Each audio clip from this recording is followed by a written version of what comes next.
ನುಗ್ಗೆ ಮರ ಇದ್ದ ಮನೆಗೆ ಔಷಧಿನೇ ಬೇಡ ಅಂತ ದೊಡ್ಡವರು ಸುಮ್ಮನೆ ಹೇಳಿಲ್ಲ. ಯಾರಿಗೆಲ್ಲ ಜಮೀನಿದೆ ಅಥವಾ ಮನೆ ಪಕ್ಕ ಸ್ವಲ್ಪ ಜಾಗ ಇದ್ರು ನೀವು ಈ ನುಗ್ಗೆ ಮರನ ಮಾತ್ರ ಹಾಕ್ಲೇಬೇಕು. ನಾನೀಗ ತೋರಿಸ್ತಾ ಇರೋದಿಲ್ಲಿ ನಮ್ಮ ಜಮೀನಲ್ಲಿ ನಾವು ಸಣ್ಣ ಜಾಗದಲ್ಲಿ ನುಗ್ಗೆ ವನ ಅಂತ ಮಾಡ್ಕೊಂಡಿದೀವಿ. ಅಂದ್ರೆ ಇಲ್ಲಿ ಬರೀ ನುಗ್ಗೆ ಮರಗಳು ಮಾತ್ರ ಇದೆ. ಜಮೀನಲ್ಲಿ ತುಂಬಾ ಕಡೆ ನಾವು ನುಗ್ಗೆ ಮರಗಳನ್ನ ಹಾಕಿದೀವಿ. ಈ ನುಗ್ಗೆ ಎಲ್ಲದಕ್ಕೂ ತುಂಬಾನೇ ಒಳ್ಳೇದು. ನಮ್ಮ ದೇಹಕ್ಕೆ calcium, iron, vitamin A, C ಕೊಡುತ್ತೆ.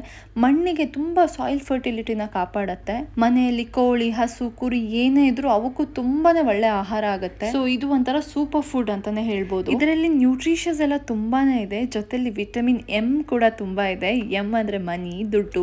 ನುಗ್ಗೆ ಕಾಯಿನ ಮಾರ್ಬೋದು, ನುಗ್ಗೆ ಸೊಪ್ಪನ್ನ ಮಾರ್ಬೋದು, ನುಗ್ಗೆ ಸೊಪ್ಪನ್ನ ಡ್ರೈ ಮಾಡಿ ಪೌಡರ್ ಮಾಡಿ ಅದನ್ನು ಕೂಡ ಮಾರ್ಬೋದು. ಅಂಡ್ ನಿಮ್ಗೆಲ್ಲ ಆಲ್ರೆಡಿ ಗೊತ್ತು ನುಗ್ಗೆಗೆ ಈಗ ಎಷ್ಟು ಡಿಮ್ಯಾಂಡ್ ಇದೆ ಅಂತ.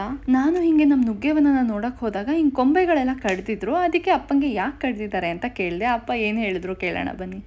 ಅಪ್ಪ ಈ ನುಗ್ಗೆವನ್ನ ಯಾಕೆ ಹಿಂಗೆಲ್ಲ ಕಡ್ದ್ಬಿಟ್ಟಿದಿರಲ್ಲ ಇಲ್ಲೆಲ್ಲ ಹಿಂಗೆ?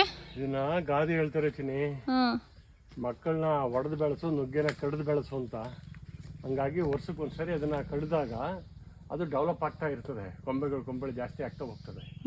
ಹಾಗಾಗಿ ಪ್ರತಿ ಕನಿಷ್ಠ ಒಂದು ವರ್ಷಕ್ಕೊಂದ್ಸರಿ ಕಡಿತಾ ಇರಬೇಕು ಅಷ್ಟೇ. ಇನ್ನೆಲ್ಲ ಕಡ್ದಷ್ಟು ಚೆನ್ನಾಗಿ ಡೆವಲಪ್ ಆಗುತ್ತೆ.